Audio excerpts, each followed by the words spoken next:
Chemical spectroscopy অর্থাৎ রাসায়নিক বর্ণালীমিতি এই কোর্সের অনেকগুলো অধ্যায় আছে। তার মধ্যে একটা গুরুত্বপূর্ণ অধ্যায় হলো আইআর স্পেকট্রোস্কোপি অর্থাৎ ইনফ্রারেড স্পেকট্রোস্কোপি, যেটার বাংলা হচ্ছে অবলোহিত বর্ণালীমিতি বা কম্পন বর্ণালীমিতি, অর্থাৎ এখানে কম্পন নিয়ে কাজ করা হয়। তো এই অধ্যায়ের সমাধান করার আগে আমাদের অনেকগুলো গুরুত্বপূর্ণ বেসিক বিষয় জানতে হবে। বেসিক বিষয়গুলো যদি না জানি তাহলে এই অধ্যায়ের শেষে যে অনেকগুলো প্রশ্ন আছে, যে এখানে এই অধ্যায়ের শেষে অনেকগুলো প্রশ্ন আছে, এই প্রত্যেকটা প্রশ্ন সমাধান করতে হলে আগে আমাকে বেসিক বিষয়গুলো জানতে হবে, নইলে এই প্রশ্নগুলো সমাধান করা কঠিন হয়ে যাবে। ইভেন এই বইগুলোতে অনেক অধ্যায় শেষে অনেকগুলো প্রশ্নেরই সাজানো গোছানো কোনো অ্যান্সার নাই। তো আমরা চেষ্টা করব এই অধ্যায় শেষে যতগুলো জাতীয় বিশ্ববিদ্যালয় এবং 7 কলেজের প্রশ্ন আছে মোটামুটি সবগুলোই সমাধান করার চেষ্টা করব। তো প্রথমে আমাদের একটু গুরুত্বপূর্ণ বেসিক বিষয়গুলো জানা দরকার। ওকে, তার আগে আমাদের জানা দরকার যে আইআর স্পেকট্রোস্কোপি কি। দেখো, আইআর স্পেকট্রোস্কোপি এর মাধ্যমে অজানা যৌগের কার্যকরী মূলক অর্থাৎ ফাংশনাল গ্রুপ নির্ণয় করা হয়। অর্থাৎ এই পুরোটা অধ্যায় কাজ করবে কি, একটা কোনো যৌগের তোমার কার্যকরী গ্রুপ নির্ণয় করবে। তো এটার কিভাবে করা হয়, প্রথমে একটা নমুনা নেওয়া হয়, তার উপর আইআর রেডিয়েশন প্রয়োগ করা হয়। নমুনাটি আইআর রেডিয়েশন শোষণ করে গ্রাফে বিভিন্ন পিক দেয়। এই গ্রাফ বিশ্লেষণ করে কার্যকরীমূলক শনাক্তকরণ করা হয়। অর্থাৎ তুমি একটা নমুনা নিলা, এই নমুনাকে আইআর মেশিনে যদি দাও, তো আইআর মেশিন থেকে এরকম একটা গ্রাফ পাবা। এই গ্রাফকে আমি এটা যদিও কোনো এক্স্যাক্টলি কোনো গ্রাফ আর্ট করে নেই, এমনি জাস্ট বোঝানোর জন্য আর্ট করে রাখছি। এরকমই একটা গ্রাফ আসবে, এই গ্রাফটা দেখে তুমি বুঝতে পারবে এটা কোন কার্যকরীমূলক। অর্থাৎ আইআর স্পেকট্রোস্কোপিতে এই কাজগুলো করা হয়। এর বাইরে অনেকগুলো প্রশ্ন আছে, সেগুলো আমরা জানবো। দেখো, আইআর স্পেকট্রোস্কোপিতে আসলে ঘটনা এমনটাই ঘটে যে দেখো, প্রত্যেকটা অণুই তারা কাঁপতে থাকে। এই কাঁপার ফলে আইআর রেডিয়েশন শোষণ করে। আবার অনেকগুলো অণু আছে যারা আইআর অ্যাক্টিভ না, কিছু অণু আছে আইআর অ্যাক্টিভ আর কিছু আছে আইআর অ্যাক্টিভ না। এখন যেগুলো অণু আইআর অ্যাক্টিভ সেগুলো নিয়ে তো এখানে কাজ করা হবে। ধরো এই দুইটা আছে, এগুলো হচ্ছে ইলেকট্রনিক স্তর। এটা ধরলাম আমি প্রথম ইলেকট্রনিক স্তর, আর এটা হলো দ্বিতীয় ইলেকট্রনিক স্তর। তো এগুলোতে কি ঘটে, একটা ইলেকট্রন এখান থেকে তোমার আলো শোষণ করে কি করে উচ্চ শক্তি স্তরে যায়, আবার সেটা আলো বিকিরণ করে বা নির্গমন করে নিম্ন শক্তি স্তরে ফিরে আসে। এই যে ইলেকট্রনিক স্তরগুলো আছে, এগুলোর অধীনে আরো একাধিক ভাইব্রেশনাল স্তর থাকে। এগুলো হলো আমার অনেকগুলো ভাইব্রেশনাল স্তর, এগুলোর প্রকাশ করা হয় ভি দ্বারা। তো এই ভাইব্রেশনাল স্তর থাকে, ভাইব্রেশন অর্থাৎ অণুগুলো কাঁপতে থাকে। আবার এই প্রত্যেকটা ভাইব্রেশনালের স্তরের ভিতরে বা প্রত্যেকটা ভাইব্রেশনাল স্তরের অধীনে আরো অনেকগুলো রোটেশনাল স্তর থাকে, অর্থাৎ ঘূর্ণায়মান স্তর থাকে। এগুলোর যে দ্বারা প্রকাশ করা হয়। মানে বেসিক আমাদের এইটুকু জানতে হবে যে একটা ইলেকট্রনিক স্তরের অধীনে অনেকগুলো ভাইব্রেশনাল স্তর থাকে, আর প্রত্যেকটা ভাইব্রেশনাল স্তরের অধীনে অনেকগুলো রোটেশনাল স্তর থাকে। এই অংশটুকু নিয়ে দেখবা যে ম্যাক্সিমাম প্রশ্ন আমরা সলভ করে ফেলবো। এবার আসো মেন বিষয়ে। এখানে যেটা দেখতে পারতেছো, এটা হচ্ছে যে এই এই পেন্সিলে যে আর্ট করা রেখা দুটো আছে, এটা হলো ইলেকট্রনিক স্তর। এরপর এই যে নীল কালার যে দুটো রেখা দেখতেছো, এগুলো হচ্ছে তোমার ভাইব্রেশনাল স্তর অর্থাৎ ভাইব্রেশনাল এনার্জি লেভেল। আর এই দুটো হল E1 আর E2 হচ্ছে ইলেকট্রনিক এনার্জি লেভেল। আর এর আগে তো বললাম যে প্রত্যেকটা ভাইব্রেশনাল এনার্জি লেভেলের অধীনে অনেকগুলো কি থাকে, রোটেশনাল এনার্জি লেভেল। এই তোমার সবুজ কালার গুলো হচ্ছে রোটেশনাল ইলেকট্রনিক স্টেজ। এরকম এটা একটা ইলেকট্রনিক স্টেজের জন্য এই ঘটনাগুলো ঘটে, আবার আরেকটার জন্য এরকম ঘটে। তো এই যে এইগুলো ঘটে, এর মধ্যে আবার কি হয়, ইলেকট্রনিক ট্রানজিশন হয়, রোটেশনাল ট্রানজিশন হয়, ভাইব্রেশনাল ট্রানজিশন হয়। এই ট্রানজিশন গুলো নিয়ে আমাদের জানতে হবে। এই বিষয়গুলো সামনে যখন আরো যত আগানো যাবে তত বোঝা সহজ হবে। দেখো, অর্থাৎ ইলেকট্রনিক শক্তি স্তরের মধ্যে অনেকগুলো ভাইব্রেশনাল শক্তি স্তর থাকে, যেগুলো এই যে নীল কালি দ্বারা ভাইব্রেশনাল শক্তি স্তর। আবার প্রতিটি ভাইব্রেশনাল শক্তি স্তরের মধ্যে অনেকগুলো রোটেশনাল শক্তি স্তর থাকে। এই নীল কালার গুলো হলো রোটেশনাল শক্তি স্তর। অর্থাৎ একটা অণুর মোট শক্তি একটা অণুর মোট এনার্জি হচ্ছে তোমার electronic energy plus vibrational energy আর হচ্ছে কি রোটেশনাল এনার্জি, তিনটা এনার্জির যোগফল হচ্ছে একটা অণুর মোট এনার্জি। ওকে, তো এই তিনটা ইলেকট্রনিক ট্রানজিশন গুলো তোমরা হয়তো বুঝতে পারছো, ইলেকট্রনিক তারপর হচ্ছে ভাইব্রেশন রোটেশন, এই ট্রানজিশন গুলো আশা করি বুঝতে পারছো। এবারে পরবর্তী অংশে আসো। এখন আমরা শুধু ভাইব্রেশনাল ট্রানজিশন অর্থাৎ কম্পন ধামান্তর নিয়ে আলোচনা করব। তো কম্পন ধামান্তরের ক্ষেত্রে কি অনেকগুলো স্তর থাকে। এটা হলো প্রথম গ্রাউন্ড স্টেজ, প্রথম স্তর v=0, তারপরে v=1, v=2, v=3, এগুলো বিভিন্ন স্তর রয়েছে, অর্থাৎ বিভিন্ন ভাইব্রেশনাল লেভেল। এগুলো একটা ইলেকট্রন এই 0 লেভেল থেকে 1-এ যাইতে পারে, ট্রানজিশন হতে পারে, আবার 0 থেকে 2-তে ট্রানজিশন হতে পারে, 0 থেকে 3-তেও ট্রানজিশন হতে পারে, আবার 1 থেকে 2-তে ট্রানজিশন হতে পারে। এই যে বিভিন্ন ট্রানজিশন হয়, এই ট্রানজিশনগুলোর কারণে আবার বিভিন্ন ব্যান্ডও তৈরি হয়। দেখো, কোনো আয়ার অঞ্চলে ইলেকট্রনিক রেডিয়েশন শোষণ করে v=0 থেকে v=1, অর্থাৎ এই যে এইটা v=0 থেকে v=1-এ ধাপান্তরিত হয়, বা আবার v=0 থেকে অর্থাৎ গ্রাউন্ড স্টেট থেকে v=2 এটাতে কি করে ধাপান্তরিত হয়, বা আবার এরকম হতে পারে v=1 থেকে v=2-তে কি করে ট্রানজিশন ঘটে। তো এই ট্রানজিশনগুলোর ফলে কি ঘটে, ট্রানজিশনের ফলে তিন ধরনের ব্যান্ড তৈরি হয়। এক নম্বর হচ্ছে ফান্ডামেন্টাল ব্যান্ড অর্থাৎ মৌলিক ব্যান্ড তৈরি হবে, দুই নম্বর হচ্ছে ওভারটোন ব্যান্ড বা উপসুর ব্যান্ড তৈরি হবে, তিন নম্বর হচ্ছে যে হট ব্যান্ড বা উষ্ণ ব্যান্ড। এগুলো যদি তুমি গ্রাফের মাধ্যমে দেখতে চাও যে এইভাবে দেখতে পারো, এদিক বরাবর হচ্ছে যে আর এদিক বরাবর পি, আর হচ্ছে ইন্টারনাল অ্যাটমিক ডিস্টেন্স, আর পি এই ওয়াই অক্ষ বরাবর হচ্ছে যে পটেনশিয়াল এনার্জি। তো এই ভাইব্রেশনাল লেভেলগুলোর মধ্যে যখন 0 থেকে একটা ইলেকট্রন যখন v=0 স্তর থেকে 1 স্তরে ট্রানজিশন ঘটে, ভাইব্রেশন ঘটে একটা অণুর, এখানে কিন্তু অণুর ভাইব্রেশন ঘটে, ইলেকট্রনের না। আইআর স্পেকট্রোস্কোপিতে যত কাজ হবে সবগুলো অণুর ট্রানজিশন নিয়ে কাজ হবে। আর যখন তুমি ভিজিবল স্পেকট্রোস্কোপি নিয়ে কাজ করবা তখন হচ্ছে ইলেকট্রনিক ট্রানজিশন করবে, ওটা অন্য চ্যাপ্টারের পড়া। তো এখানে দেখো, যখন একটা অণু এই v=0 স্তর থেকে v=1 স্তরে যায় তখন যে একটা ব্যান্ড তৈরি হয় তাকে বলা হয় মৌলিক ব্যান্ড। আবার যখন v=0 স্তর থেকে v=2-তেও যাইতে পারে বা 3-তে যাইতে পারে, যখন 2-তে যায় তখন তাকে বলা হয় প্রথম উপসুর ব্যান্ড, আর যখন 3-তে যায় তখন বলা হয় দ্বিতীয় উপসুর ব্যান্ড। আবার যখন কোনো অণু আগে থেকেই তাপমাত্রার কারণে প্রথম শক্তি স্তরে এসে থাকে, এই যে এখানে এসে থাকে, এবং এখান থেকে ট্রানজিশন হয়ে কি করে আইআর রেডিয়েশন শোষণ করে এখান থেকে 1 থেকে 2-তে যায়, তখন তাকে বলা হয় উষ্ণ ব্যান্ড। তো এই যে তিন ধরনের ব্যান্ড সৃষ্টি হয়, এই তিন ধরনের ব্যান্ড এরকম করে সৃষ্টি হয়। এই তিন ধরনের ব্যান্ড নিয়ে অনেকগুলো প্রশ্ন আছে, আমরা সমাধান করব। এরপরে যদি দেখো যে রোটেশনাল ট্রানজিশন অর্থাৎ ঘূর্ণনশীল ধাপান্তর, অনেকগুলো এরকম স্তর থাকবে। তো এইগুলো আমাদের এই অধ্যায়ের পড়া না, অন্য একটা অধ্যায় মাইক্রোওয়েভে পড়তে হবে রোটেশনাল ট্রানজিশন নিয়ে। তারপর অনেকগুলো তোমার ভাইব্রেশনাল এবং রোটেশনাল কম্বাইন অনেকগুলো বিষয় আছে যেগুলো জানার জন্য আমাদের রোটেশনাল শক্তি স্তরগুলো সম্পর্কেও ধারণা রাখতে হবে। ওকে, এতক্ষণ পর্যন্ত যতগুলো পড়লাম আমরা এর বিষয়ের ভিত্তিতে এবার দেখো কিছু প্রশ্ন সমাধান করি। দেখো 2 নম্বর প্রশ্ন হচ্ছে যে দুটি নিম্নতর কম্পন শক্তি স্তরের মধ্যে কিছু ঘূর্ণন শক্তি স্তর দেখিয়ে একটি অনমনীয় কম্পন ঘূর্ণকের শক্তি স্তরের লেখচিত্র অঙ্কন করো। এতটুকু একটা অংশ। আবার অনুরূপভাবে 7 নম্বর প্রশ্নটা দেখো যে একটি কম্পমান ঘূর্ণকের শক্তি স্তরের লেখচিত্র আঁকো, অর্থাৎ এতটুকু দিয়ে একটা কথা বলছে। তার মানে আমাদের দুইটা রোটেশনাল ট্রানজিশনের ভিতরে দুইটা ভাইব্রেশনাল ট্রানজিশনের ভিতরে রোটেশনাল ট্রানজিশন যে ঘটে সেটার আমাদের কি করতে হবে, চিত্রাঙ্কন করে দেখাইতে হবে। ওকে, দেখো আগে আরেকটু সহজ করে বলি। এই যে প্রথমে যে তোমাদের চিত্রটা আমি দেখিয়েছিলাম,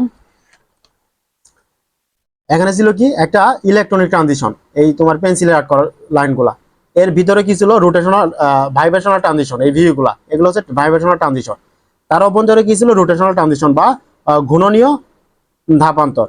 ভাইব্রেশনাল ট্রানজিশন মানে হচ্ছে কি কম্পন ধাপান্তর, আর রোটেশনাল মানে হচ্ছে ঘূর্ণন, রোটেশনাল হচ্ছে ঘূর্ণন ধাপান্তর। এই দুইটার ভিতরে যে কিরকম ধাপান্তর হয় এই প্রশ্নে আমাদের করছে, এটার সমাধান করতে হবে। তো প্রশ্ন এটাই ছিল। এখন আমরা কিভাবে করব, এইদিকে একটা গ্রাফ, এই গ্রাফে হচ্ছে এই যে ভি ইকুয়াল টু 0 1 2 3, এই টোটাল অংশটা কিন্তু একটা ভি ইকুয়াল টু 0 একটা ভাইব্রেশনাল শক্তি স্তর, কম্পন স্তর। তো এই কম্পন স্তরের অধীনে বলছিলাম অনেকগুলো কি থাকে, রোটেশনাল কম্পন স্তর।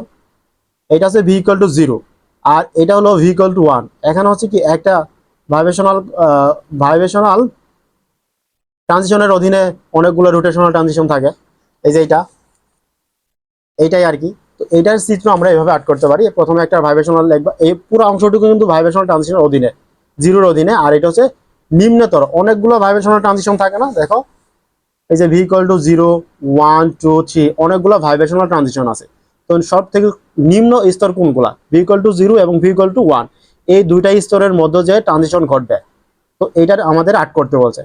এগুলোর অধীনে আবার অনেকগুলো, এই ভি ইকুয়াল টু 0-র অধীনে অনেকগুলো এরকম রোটেশনাল ট্রানজিশন আছে, ভি ইকুয়াল টু 1-এর অধীনে অনেকগুলো রোটেশনাল ট্রানজিশন আছে। তো এই দুইটার মধ্যে যে ট্রানজিশনগুলো ঘটায় এগুলো নিয়ে আমাদের একটা চিত্র আর্ট করতে বলছে। এই জন্য আমরা এই টোটাল অংশটুকু হচ্ছে যে ভি ইকুয়াল টু 0 স্তর, আর এই টোটাল অংশটুকু হচ্ছে আমাদের ভি ইকুয়াল টু 1 স্তর। আবার প্রত্যেকটা হচ্ছে কি এক একটা রোটেশনাল ট্রানজিশন। এই চিত্রটুকু অঙ্কন করে দিলে আমাদের এই প্রশ্নের প্রথম অংশ সমাধান হয়ে যাবে। তারপরে তুমি কিছু লিখতে পারো যে দুটি নিম্নতম কম্পন শক্তি স্তর ভি ইকুয়াল টু 0 ও ভি ইকুয়াল টু 1, এবং ঘূর্ণন শক্তি স্তরগুলো হলো জে ইকুয়াল টু 0, এই যে এই অংশটুকু, J equal to 0, J equal to 1, J equal to 2, J equal to 3, অনুরূপভাবে জে প্রাইম, অর্থাৎ এই শক্তি স্তরগুলা, এই রোটেশনাল শক্তি স্তরগুলা। এটা হলো প্রথম অংশের পার্ট। এবার আসো আমরা তারপরে যদি দেখি এই প্রশ্নের পরবর্তী অংশ বলছে যে, দেখো এই যে এখান থেকে একটি দ্বিপরমাণু অণুর জন্য সিলেকশন সূত্র উল্লেখপূর্বক সম্ভাব্য ধাপান্তর গুলো দেখাও। আবার সাতের পরবর্তী অংশ একই প্রশ্ন, একটি দ্বিপারমাণবিক অণুর জন্য সিলেকশন সূত্র উল্লেখপূর্বক ধাপান্তর দেখাও। চলো এটা সমাধান করি। সিলেকশন সূত্র অথবা নির্বাচন সূত্র, এটার মানে হচ্ছে যে ধরো অনেকগুলো তোমার এখানে ভাইব্রেশনাল শক্তি স্তর আছে, V equal to 0, V equal to 1, V equal to 2। তো এই ভাইব্রেশনাল শক্তি স্তরের মধ্যে সিলেকশন সূত্র বলে যে ডেল ভি ইকুয়াল হচ্ছে +-1, অর্থাৎ হয় একটা শুধুমাত্র একটা শক্তি স্তর সে কি করতে পারবে, +1 হচ্ছে তোমার তোমার অণু শক্তি আইআর রেডিয়েশন শোষণ করে নিম্ন শক্তি স্তর থেকে উচ্চ শক্তি স্তরে যাবে। আর এখানে -1 হচ্ছে যে উচ্চ শক্তি স্তর থেকে নিম্ন শক্তি স্তরে আসবে। শুধুমাত্র একটা শক্তি স্তরে ধাপান্তর হতে পারে। এমনটা হতে পারে 1 থেকে 2-তে যাবে, আবার 2 থেকে 1-এ আসবে, কিন্তু সিলেকশন সূত্র অনুসারে 0 থেকে 2-তে যাইতে পারবে না। এটাই হচ্ছে মেন সিলেকশন সূত্রের মেন কথা। ডেল ভি ইকুয়াল টু +-1, অর্থাৎ প্লাস হলো তোমার শক্তি শোষণ করে উপরের দিকে যাবে, আর -1 হচ্ছে যে শক্তি নির্গমন করে নিচের দিকে আসবে, নিম্ন শক্তি স্তর আসবে। ওকে, চলো এবার এটা বিস্তারিত দেখি। কোনো অণু অবলোহিত অর্থাৎ আইআর ইনফ্রারেড বিকিরণ শোষণ বা নির্গমনের মাধ্যমে এক কম্পন শক্তি স্তর থেকে অন্য কম্পন শক্তি স্তরে অবস্থান্তর করতে পারবে কিনা তা যে নির্দিষ্ট শর্ত দ্বারা নির্ধারিত হয় তাকে কম্পন শক্তি স্তরের নির্বাচন সূত্র বলে। এটা কম্পন শক্তি স্তরের জন্য নির্বাচন সূত্র হতে পারে, আবার ঘূর্ণন শক্তি স্তরের জন্য নির্বাচন সূত্র আলাদা আছে। তো অর্থাৎ মেন কথা হচ্ছে ডেল ভি ইকুয়াল টু +-1, যেখানে তোমার শোষণের ক্ষেত্রে হবে ডেল ভি ইকুয়াল টু +1, আর নির্গমনের ক্ষেত্রে হবে ডেল ভি ইকুয়াল টু -1। পাশে একটা চিত্র দিলা, এখানে হচ্ছে তোমার ডেল ভি ইকুয়াল টু +1 হচ্ছে যে একটা শক্তি স্তর, একটা ভাইব্রেশনাল স্তরের ট্রানজিশন হবে, 0 থেকে 1-এ যাবে। আবার -1 হচ্ছে যে 1 থেকে 0-তে আসবে, অথবা এমনটাও হতে পারে যে 1 থেকে কোথায় যাবে, 2-তে গেল, 2 থেকে 1-এ আসলো, কিন্তু কখনোই 0 থেকে 3-তে যাইতে পারবে না। এটাই হলো সিলেকশন সূত্রের মূল কথা। এখন এই বিষয়গুলো উল্লেখ করতে পারো যে নির্বাচন সূত্র অনুসারে নিম্নলিখিত ধাপান্তরগুলো অনুমোদিত, অর্থাৎ এই ধাপান্তরগুলো হতে পারবে। যেমন 0 থেকে 1-এ যেতে পারবে, এই 0 থেকে 1-এ যেতে পারবে, আবার 0 থেকে 1 থেকে 2-তে যেতে পারবে, এই যে এই 1 থেকে 2-তে যেতে পারবে, আবার 2 থেকে 3-তে যেতে পারবে, এবং 2 থেকে 1-এ ফেরত আসতে পারবে। কিন্তু যে সকল ধাপান্তর নিষিদ্ধ, সিলেকশন সূত্র অনুসারে এই ধরনের ধাপান্তর হতে পারবে না। ভি ইকুয়াল টু 0 থেকে ভি ইকুয়াল টু 2, অর্থাৎ এই গ্রাউন্ড স্টেট থেকে ভি ইকুয়াল টু 0 থেকে এই 2 তে ধাপান্তর হতে পারবে না। তারপর দেখো ভি ইকুয়াল টু 0 থেকে 3 তে যাইতে পারবে না, ভি ইকুয়াল টু 3 থেকে 1 এ আসতে পারবে না। এটাই হলো মূলত তোমার নির্বাচন সূত্র বা সিলেকশন সূত্র। তো আশা করি এই অংশটুকু তোমরা বুঝতে পারছো। এবার আমরা যাব পরবর্তী অংশে।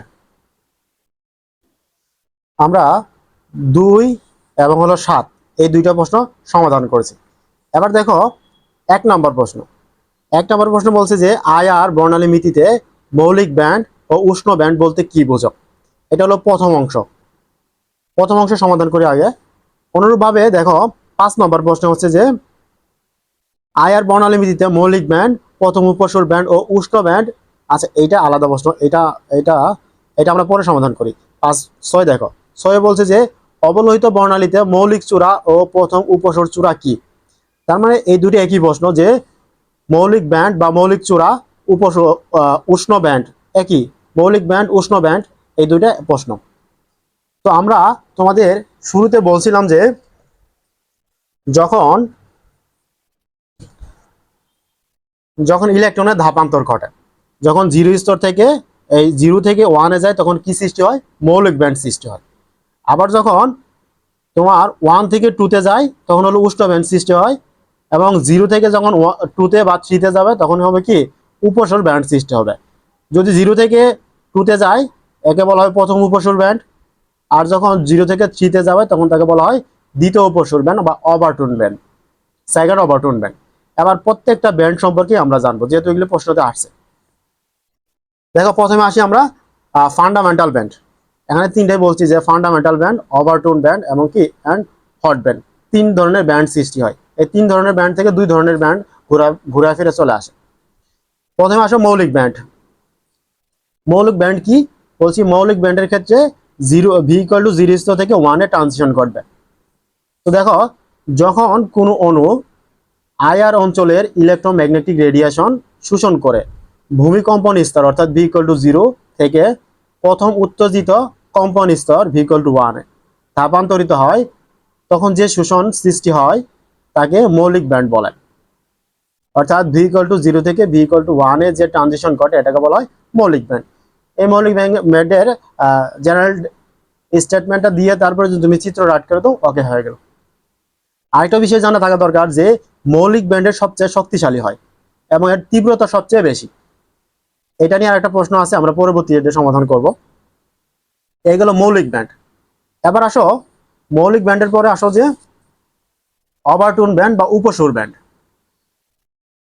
ওভারটোন ব্যান্ড যখন কোনো ওভারটোন ব্যান্ড তোমাদের বলছিলাম না, যে ওভারটোন ব্যান্ড হচ্ছে যে যখন এই ground state V equal to 0 থেকে 1 এ না, ভি ইকুয়াল টু 0 থেকে 2 তে যাইতে পারবে। 2 তে গেলে হলো প্রথম উপসুর ব্যান্ড বা ওভারটোন, ফার্স্ট ওভারটোন ব্যান্ড। আর যদি ভি ইকুয়াল টু 0 থেকে যদি 3 তে যায়, তাকে বলা হয় সেকেন্ড ওভারটোন ব্যান্ড। তো যে কোনো একটা হইতে পারে। তো ওভারটোন ব্যান্ড নিয়ে আমরা আগে আলোচনা করি এখন। যখন কোনো কম্পনশীল অণু আইআর অঞ্চলের ইলেকট্রোম্যাগনেটিক রেডিয়েশন শোষণ করে ভূমিকম্পন স্তর অর্থাৎ ভি ইকুয়াল টু 0 থেকে দ্বিতীয় বা তদূর্ধ্বে উত্তেজিত কম্পন স্তর, প্রথমে যেতে পারবে না, V equal to 2, 3, 4 dot dot আরো যতগুলো কম্পন স্তর আছে সেখানে যাবে, সরাসরি ধাপান্তরিত হয়, তখন যে ব্যান্ড সৃষ্টি হয় তাকে উপসুর ব্যান্ড বলা বা ওভারটোন ব্যান্ড বলা হয়। যখন ভি ইকুয়াল টু 0 থেকে ভি ইকুয়াল টু 2 তে যায়, তখন তাকে বলা হয় ফার্স্ট ওভারটোন ব্যান্ড বা প্রথম উপসুর ব্যান্ড। আর যখন ভি ইকুয়াল টু 0 থেকে ভি ইকুয়াল টু 3 তে যায়, তখন তাকে বলা হয় সেকেন্ড ওভারটোন ব্যান্ড। এটা হলো ওভারটোন ব্যান্ড সম্পর্কে বিস্তারিত কথাবার্তা। তো ওভারটোন ব্যান্ডের আবার তোমার ফান্ডামেন্টাল যে ব্যান্ড বা মৌলিক ব্যান্ড ছিল, তার থেকে এটা একটু দুর্বল এবং এর তীব্রতা একটু কম। এটা পরবর্তী প্রশ্নতে আলোচনা করা হবে। আরেক ধরনের ব্যান্ড সৃষ্টি হয়, যেটাকে বলা হয় কি হট ব্যান্ড বা উষ্ণ ব্যান্ড। চলো আবার উষ্ণ ব্যান্ড সম্পর্কে জানি। উষ্ণ ব্যান্ডের ক্ষেত্রে তোমাদের প্রথমে বলছিলাম যে এখানে ঘটনা ঘটবে যে ভি ইকুয়াল টু 1 থেকে ভি ইকুয়াল টু 2 তে ট্রানজিশন ঘটবে। তো 1 থেকে 2 তে যাবে অথবা 2 থেকে 1 এ আসতে হবে। এই যে এখানে যে কোনো একটা অণুর কি হয়, ট্রানজিশন হয়, তাকে বলা হয় উষ্ণ ব্যান্ড। তো উষ্ণ ব্যান্ডের সংখ্যা কি? যখন কোনো কম্পনশীল অণু তাপীয় শক্তির কারণে আগে থেকেই উচ্চতর কম্পন স্তর ভি ইকুয়াল টু 1 এ অবস্থান করে। এটা তাপের কারণে দেখো 0 থেকে আগেই ও 1 এ চলে আসছে, এখন 1 থেকে তারপর ট্রানজিশন ঘটে। আগে থেকেই শক্তি উচ্চতর কম্পন স্তর ভি ইকুয়াল টু 1 এ অবস্থান করে এবং আইআর অঞ্চলের ইলেকট্রোম্যাগনেটিক রেডিয়েশন শোষণ করে ভি ইকুয়াল টু 0 উচ্চতর কম্পন শক্তি স্তরে ধাপান্তরিত হয়, তখন যে শোষণ ব্যান্ড সৃষ্টি হয় তাকে হট ব্যান্ড বা উষ্ণ ব্যান্ড বলে। তো উষ্ণ ব্যান্ডের ঘটনা কি? ভি ইকুয়াল টু 1 থেকে ভি ইকুয়াল টু 2 তে যায়, অথবা ভি ইকুয়াল টু 2 থেকে ভি ইকুয়াল টু 3 তে। আগে থেকে তারা তাপের কারণে যদি এখানে অবস্থান করে তাহলে এখান থেকে 1 এ অবস্থান করলে 1 থেকে 2 তে যাবে, 2 থেকে 1 এ আসবে। আর যদি 2 তে অবস্থান করে তাহলে 2 থেকে 3 তে যাবে, 3 থেকে আবার কি 2 তে ফেরত আসবে। এই হলো তিনটা বিষয়। একটা হলো ফান্ডামেন্টাল ব্যান্ড, আর হচ্ছে ওভারটোন ব্যান্ড এবং হট ব্যান্ড। তো আমাদের এই 1 নম্বর প্রশ্ন আর হলো 6 নম্বর প্রশ্নের প্রথম অংশটুকু গেল যে মৌলিক চূড়া আর হচ্ছে যে তোমার কি চূড়া যে কথা, ব্যান্ড একই কথা। তো এই দুইটা প্রশ্নের প্রথম অংশ দুটো সমাধান হইল। এবার দেখো এই প্রথম প্রশ্নের পরবর্তী অংশ, কম্পমান অণুর শক্তি রাশিমালা থেকে ব্যান্ড দুটির তরঙ্গ সংখ্যা রাশিমালা প্রতিপাদন করো। এখানে বলছে কম্পমান অণুর শক্তি রাশিমালা, একটা কম্পমান অণুর শক্তি রাশিমালা আছে, কম্পমান অণুর শক্তি রাশিমালা আছে। ওই শক্তি রাশিমালা থেকে আমাদের ব্যান্ড দুইটা ব্যান্ড বলতে এই যে মৌলিক ব্যান্ড এবং উষ্ণ ব্যান্ড, এই দুটা ব্যান্ডের তরঙ্গ সংখ্যা রাশিমালা প্রতিপাদন করতে বলছে। আবার সাথে যদি আসো একই কথা, সাথে না 6, কম্পমান অণুর শক্তির রাশিমালা থেকে চূড়া দুইটির, এই যে মৌলিক চূড়া আর প্রথম উপসুর চূড়া দুইটির তরঙ্গ সংখ্যা রাশিমালা প্রতিপাদন করো। তার মানে আমরা এই যে তিনটা ব্যান্ড আছে, মৌলিক আর হচ্ছে উপসুর এবং উষ্ণ, তিনটা ব্যান্ডেরই শক্তি রাশিমালা নির্ণয় করব। কারণ এখানে মৌলিক চাইছে আর উপসুর চাইছে, আবার এখানে মৌলিক চাইছে এর সাথে উষ্ণ চাইছে। তার মানে তিনটা যদি শিখে রাখি তাহলে সবগুলাই সমাধান করা সম্ভব হবে। চলো আবার সমাধান করি। ওকে, দেখো মৌলিক ব্যান্ড, প্রথম উপসুর ব্যান্ড এবং উষ্ণ ব্যান্ডের শক্তির সমীকরণ প্রতিপাদন। ব্যান্ডের যে শক্তির সমীকরণ না, তো এটা হচ্ছে তরঙ্গ সংখ্যার সমীকরণ হবে আর কি, তরঙ্গ সংখ্যার সমীকরণ প্রতিপাদন। আমাদের বলছিল যে একটা কম্পমান অণুর শক্তি রাশিমালা থেকে এটা প্রতিপাদন করতে হবে।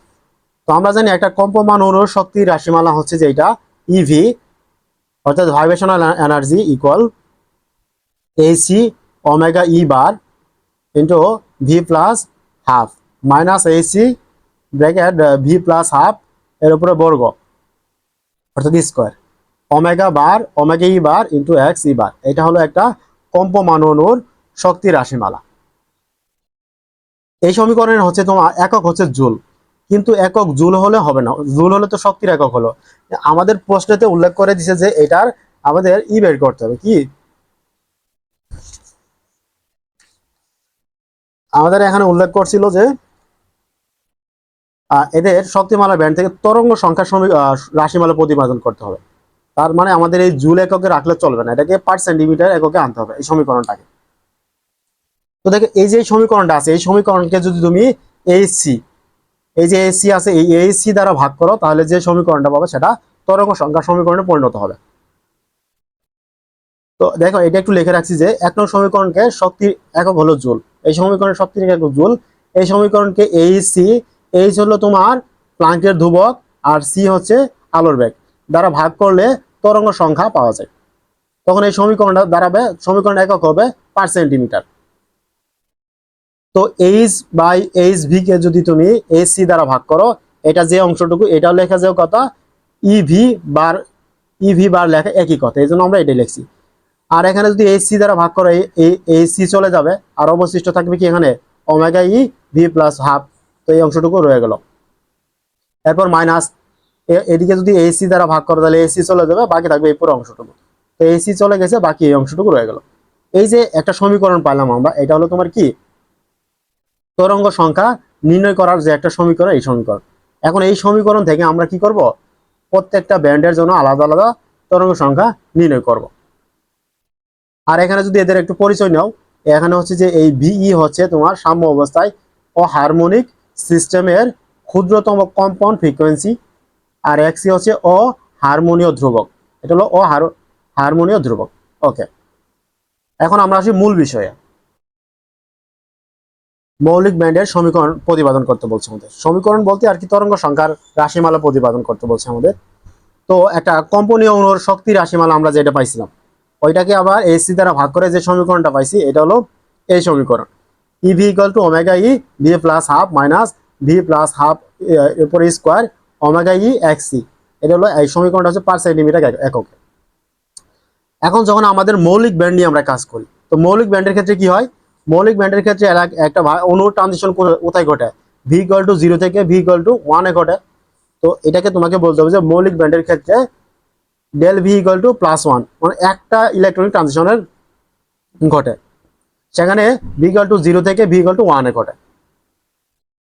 তাহলে এই যে ভি ইকুয়াল টু 0 থেকে V equal to 1 A transition ঘটলো, এই দুটোর মধ্যে তো অবশ্যই শক্তির পার্থক্য আছে। এই শক্তির পার্থক্যটাকে আমরা লিখতে পারি,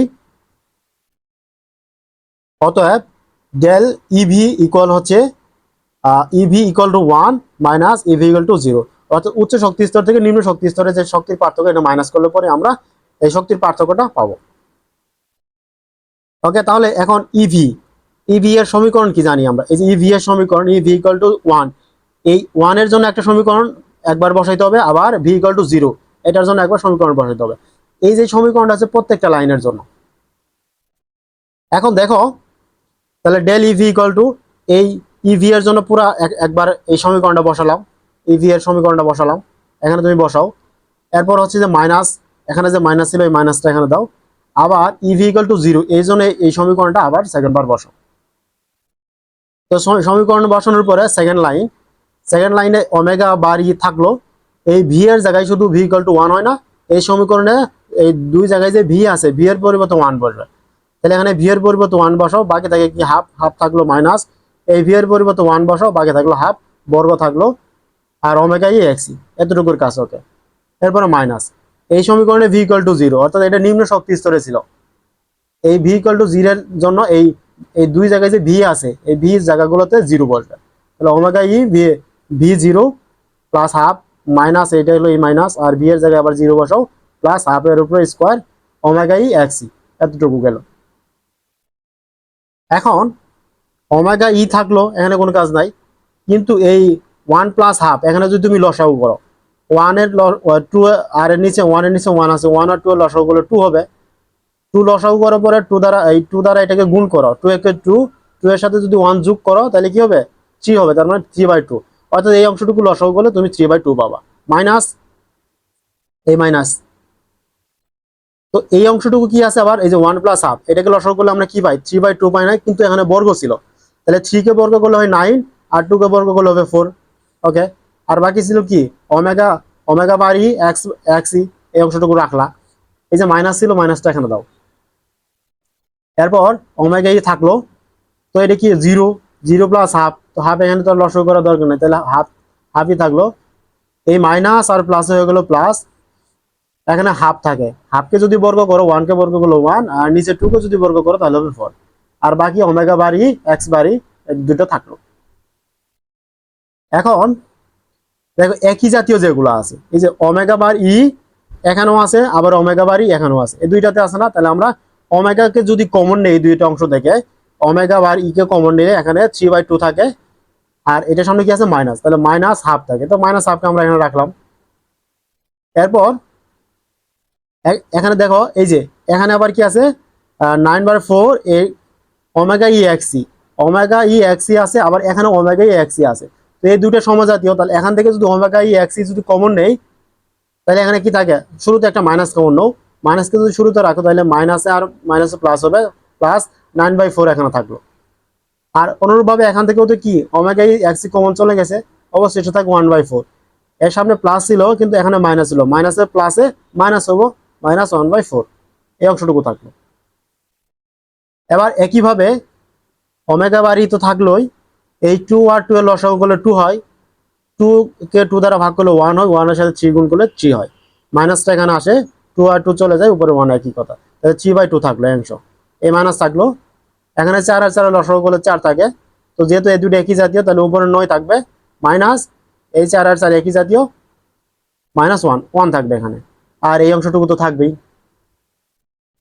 এখন দেখো ওমেগা বার ই, তো ওমেগা ই তো রাখলা, আর 3 থেকে যদি 2 মাইনাস করো থাকে 2 কে 2 দ্বারা ভাগ করলে 1 তো আর লেখা দরকার নাই, মাইনাস 9 থেকে 1 মাইনাস করো থাকে 8 কে 4 দ্বারা ভাগ করলে হয় 2, তো 2 ওমেগা ই এক্স ই, এই অংশটুকু হইল। এবার যদি এখানে ওমেগা আছে, এখানে ওমেগা আছে, তুমি যদি ওমেগা বার ই কে কমন নাও, তাহলে কি থাকবে, এখান থেকে ওমেগা ই চলে গেলে কিছু থাকে না, মানে 1 থাকে, 1 থাকলো। আর মাইনাস এখান থেকে যদি ওমেগা চলে যায়, থাকবে কি, মানে চলে যাওয়া মানে ভাগ করা আর কি, ওমেগা দ্বারা ভাগ করলে ওমেগা চলে যাবে। আর থাকে কি -2x, -2x পার সেন্টিমিটার। ইহাই মৌলিক ব্যান্ডের তরঙ্গ সংখ্যার সমীকরণ। তো তোমাকে যখন তরঙ্গ সংখ্যার সমীকরণ প্রতিপাদন করতে বলবে, তুমি এই অংশটুকু এইভাবে লিখে দিবা। তো এই অংশটুকু যদি এভাবে লিখে দাও, ব্যাস এনাফ। এটা গেল আমাদের মৌলিক ব্যান্ডের সমীকরণ প্রতিপাদন। এবার আসো আমরা উপসুর ব্যান্ডের সমীকরণ প্রতিপাদন করি। আগে দেখো, প্রথম উপসুর ব্যান্ডের তরঙ্গ সংখ্যা রাশিমালা। এটা নির্ণয় করার জন্য আমাদের কোথায় থেকে নিতে হবে? প্রথমে বলছে যে কম্পনীয় অণুর শক্তি রাশিমালা থেকে এটা প্রতিপাদন করতে হবে। তাহলে কম্পনীয় অণুর শক্তি রাশিমালা হচ্ছে এইটা।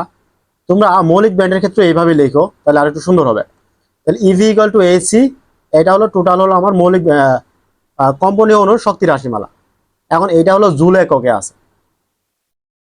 তো এই জুল একক থেকে যদি আমি পার সেন্টিমিটার এককে নিতে চাই, তাহলে এসি দ্বারা ভাগ করতে হবে। তাহলে এই সমীকরণকে যদি আমি এসি দ্বারা ভাগ করি, তাহলে তখন আমি এই অংশটুকু পাই, EV bar equal to omega E V plus half minus V plus one half এর উপরে স্কোয়ার ওমেগা ই এক্সি। এখন এই সমীকরণ থেকে আমরা তরঙ্গ সংখ্যার সমীকরণ প্রতিপাদন করব। তো দেখো, প্রথম উপসুর ব্যান্ডের ক্ষেত্রে প্রথম উপসুর ব্যান্ড কি হয়? উপসুর প্রথম এই যে এগুলো হচ্ছে ভাইব্রেশনাল শক্তি স্তর আমার। তো ভাইব্রেশনাল শক্তি স্তরের এগুলো হলো আমার, এটা হলো ভি ইকুয়াল টু ধরো 0, এটা V equal to 1, V equal to 2, আর এটা হলো ভি ইকুয়াল টু 3। উপসুর ব্যান্ডের ক্ষেত্রে ট্রানজিশন কিভাবে হয়? এই উপসুর ব্যান্ডের ক্ষেত্রে তো ও একটা অণু আগে থেকেই তাপের কারণে একটা উচ্চতর স্তরে চলে আসে। তো এখান থেকে যদি প্রথম তোমার কি হবে, সরি উপসুর ব্যান্ডের ক্ষেত্রে না, উপসুর ব্যান্ডের ক্ষেত্রে কি হয় তোমার, ভি ইকুয়াল টু 0 থেকে 1 এ যেতে পারে। এই যে 1 এ যদি যায় তাহলে প্রথম উপসুর হবে, আর 0 থেকে যদি তোমার 2 তে যায় তাহলে ওইটা হবে দ্বিতীয় উপসুর বা সেকেন্ড অপারটন ব্যান্ড। তার মানে ভি থেকেই তোমার কি হবে, ট্রানজিশন করবে। আর যখন তোমার 1 এ আগে থেকে থাকে সেটা হচ্ছে তোমার হট ব্যান্ডের ক্ষেত্রে, এটা তো উপসুর ব্যান্ড। তো যেহেতু আমাদের প্রথম উপসুর ব্যান্ডের কথা বলছে, তার মানে হবে যে ভি ইকুয়াল টু 0 থেকে 2 তে যাবে। 2 তে গেলে পরে কি হয়, প্রথম উপসুর ব্যান্ড তৈরি হয়। দেখো তাহলে প্রথম উপসুর ব্যান্ডের ক্ষেত্রে ডেল ভি ইকুয়াল হচ্ছে +2, যেখানে ভি ইকুয়াল টু 0 থেকে ভি ইকুয়াল টু 2 তে ট্রানজিশন ঘটে, একটা অণুর এই ট্রানজিশনটা ঘটে। তাহলে আমরা এই যে এই ভি ইকুয়াল টু 0 থেকে 2 এর মধ্যে যে শক্তির পার্থক্য, এটা আমাদের নির্ণয় করতে হবে। তো ভি ইকুয়াল টু 0 জন্য একটা সমীকরণ আছে, এই দুটো একটা সমীকরণ শক্তি আছে, এই দুটার শক্তি যদি আমরা মাইনাস করি যেটা পাবো সেটাই। অতএব del EV bar equal to হবে কি, E bar V equal to 0 minus E bar V equal to 2 minus E bar V equal to 0। তার মানে উচ্চতর থেকে নিম্নতরকে মাইনাস করলে তো হয়ে গেল। এবার আসো, এর জন্য একটা সমীকরণ আছে না, এর জন্য এই সমীকরণটা একবার বসাইতে হবে। তাহলে এই ভি ইকুয়াল টু 2 এই শক্তি স্তর, এই স্তরের জন্য আমরা এই সমীকরণটা অংশটুকু বসাইলাম। এরপরে এই মাইনাসটা এখানে দাও, আবার ভি ইকুয়াল টু 0 এর জন্য এই অংশটুকু আবার বসালাম। ওকে, এবার এই প্রথম অংশের সমীকরণের জন্য ভি এর জায়গায় 2 বসবে। তাহলে এখানে যদি 2 বসাও, তো এই ভি এর জায়গায় যদি 2 বসাও তাহলে ভি এর জায়গায় 2 প্লাস হাফ তো থাকলো মাইনাস, ভি এর জায়গায় 2 বসাও প্লাস হাফের উপরে স্কোয়ার ওমেগা ই এক্সি, এই অংশটুকু গেল। আবার এই দ্বিতীয় সমীকরণের ক্ষেত্রে কি করবা, ভি ইকুয়াল টু 0 বসাবা, তার মানে যেখানে ভি আছে সেখানে কি হবে, 0 বসবে, আর বাকি অংশটুকু থাকবে। অনুরূপভাবে এখানে ভি এর ওখানে 0 বসবে, বাকি যা আছে তা সব থাকবে। এবার হচ্ছে আমাদের হিসাব করতে হবে। এখন ওমেগা ই তো থাকলো, এই 2 প্লাস হাফ এখানে যদি তুমি লসাগু করো তাহলে 5/2 হবে, মাইনাস এই মাইনাসটা আসলো। আর এই 2 প্লাস হাফ এখানে যদি লসাগু করো, কিভাবে লসাগু করবা দেখো, তো 2 তো এখানে একটা আছে, তাহলে 2 কে যদি তুমি নাও, আর নিচে থাকলো 2, আর 2 আর 2 যদি ওই 2 দ্বারা যদি 2 কে গুণ করো 4 হবে, প্লাস 1 5। তো যেখানে যেহেতু এখানে বর্গ আছে, তাহলে 5/2 কে যদি বর্গ করো কি হবে, 5 কে বর্গ করলে 25 হয়, আর 2 কে বর্গ করলে 4 হয়। বাকি অংশটুকু এখানে থাকলো, ওমেগা ই এক্সি থাকলো। এরপরে এই মাইনাস এখানে বসাও, ওমেগা ই থাকলো। তো 0 প্লাস হাফ, তার মানে এটা কি হবে, লসাগু করলে হাফই হবে, প্লাস 0 প্লাস হাফ, হাফকে বর্গ করলে 1/4 হয়, ওমেগা ই এক্সই থাকলো। এখন ওই আগের মতোই তুমি ওমেগা জাতীয় যে রাশিগুলো আছে, এই যে ওমেগা বার ই এখানেও আছে, আবার ওমেগা বার ই এখানেও আছে, এই দুইটা থেকে ওমেগা ই কমন নাও, তাহলে সংখ্যাগুলো থাকে 5/2 মাইনাস 1/2, এটা রাখলা। আবার ওমেগা ই এক্সি জাতীয় রাশি কোথায় আছে, এখানে ওমেগা ই এক্সি আছে, তাহলে এই দুইটা থেকে ওমেগা ই এক্সি কমন নিলাম আমরা। আর শুরুতে একটা যদি মাইনাস কমন নেই, তাহলে এখানে কি হবে, এটার সামনে প্লাস হয়ে যাবে, এই মাইনাস মাইনাস প্লাস হবে, তাহলে 25/4 থাকলো। আর এটার সামনে হচ্ছে প্লাস, এখানে হলো মাইনাস, মাইনাসে প্লাসে মাইনাস হয়ে যাবে, আর এই হাফটা এখানে বসো। ওকে, তারপরে দেখো যে এই 2 আর 2 লসাগু হবে 2, 2 থেকে 2 লসাগু নিচে নিয়ে, আর উপরে হলো কি 5 - 1, তার মানে 4, 4কে যদি তুমি 2 দ্বারা ভাগ করো থাকবে হলো 2, ওমেগা ই থাকলো মাইনাস, এখানে একই কাজ হবে, নিচে থাকে 4 আর উপর হলো 25, 25 থেকে যদি তুমি 1 বাদ দাও 24, 24কে 4 দ্বারা ভাগ করলে হবে 4 6 24, অর্থাৎ 6 ওমেগা ই এক্সি, এই অংশটুকু। এখান থেকে যদি 2 ওমেগা কমন নাও, তাহলে থাকবে হচ্ছে কি, এখানে 1 থাকবে, মাইনাস 6কে 2 দ্বারা ভাগ করলে হলো 2 ওমেগা দ্বারা ভাগ করলে হলো 3 থাকবে, আর ওমেগাতে চলে গেল এক্সি থাকে। এটাই হলো তোমার প্রথম উপসুর ব্যান্ডের সমীকরণ, অর্থাৎ ইহাই প্রথম উপসুর ব্যান্ডের তরঙ্গ সংখ্যার সমীকরণ। অর্থাৎ সবকিছু সেম থাকে, জাস্ট খালি কোন ব্যান্ডের ক্ষেত্রে কোথায় কোথায় ট্রানজিশন হয়, ট্রানজিশনের জন্য পরিবর্তন হয়। এরপর আমরা হট ব্যান্ডের ক্ষেত্রে দেখবো, টোটাল সেম কাহিনী একই, জাস্ট হালকা একটু পরিবর্তন। দেখো উষ্ণ ব্যান্ডের তরঙ্গ সংখ্যা রাশিমালা প্রতিপাদন, ওই মৌলিক ব্যান্ড, তারপর হচ্ছে কি উপসুর ব্যান্ড এবং উষ্ণ ব্যান্ড, সবগুলো একই জিনিস, জাস্ট খালি কোথায় ট্রানজিশন কিভাবে হয় সেটার হিসেব করা। তো উষ্ণ ব্যান্ডের ক্ষেত্রে ট্রানজিশনটা কি হয়, এই আমার এখানে অনেকগুলো হলো তোমার স্তর রয়েছে, ভাইব্রেশনাল লেভেল রয়েছে, অর্থাৎ v = 0, v = 1, v = 2, v = 3। তো দেখো এই উষ্ণ ব্যান্ডের ক্ষেত্রে ইলেকট্রন আগে তাপমাত্রা শোষণ করে এই v = 1 এসে থাকে, 1 থেকে সে ট্রানজিশন করে কোথায় 2-তে যায়, আবার 2-তে ওকে 1-এ আসে, এই ট্রানজিশনটা এখানে ঘটে। তো v = 1 এবং v = 2 এর মধ্যে যে শক্তির পার্থক্য হয়, এইটার সমীকরণ আমাদের নির্ণয় করতে হবে। তাহলে তুমি প্রথমে কি লিখবা, যে কম্পনীয় অণুর শক্তি রাশিমালা, যেহেতু এই রাশিমালা থেকে আমাদের শক্তি সমীকরণ প্রতিপাদন করতে বলছে, এই জন্য আমরা এই সমীকরণটা প্রথমে লিখে নিলাম। এরপর এই সমীকরণটাকে কি করব, যেহেতু এটাকে আমরা পার সেন্টিমিটার এককে আনবো, এই সেন্টিমিটার ইনভার্স 1, আর এটা হলো এটার একক জুল, পাশে রাফে লিখে সাইড করে রেখে দিয়ে যে এসি দ্বারা ভাগ করে। তো এই সমীকরণকে আমরা এসি দ্বারা ভাগ করলে এই সমীকরণটা পাই। এখানে তোমরা সাইডে লিখে দিও যে এসি দ্বারা ভাগ করে। তো উষ্ণ ব্যান্ডের ক্ষেত্রে ডেল ভি ইকুয়াল +1, যেখানে কি ভি ইকুয়াল টু 1, এই ভি ইকুয়াল টু 1 শক্তি স্তর থেকে ভি ইকুয়াল টু 2 শক্তি স্তরে এখানে কি হয়, ট্রানজিশন হয়। তাহলে আমাদের এই দুইটা শক্তি স্তরের পার্থক্য, del e bar V equal to del e v equal to 2 থেকে মাইনাস হলো e bar V equal to 1।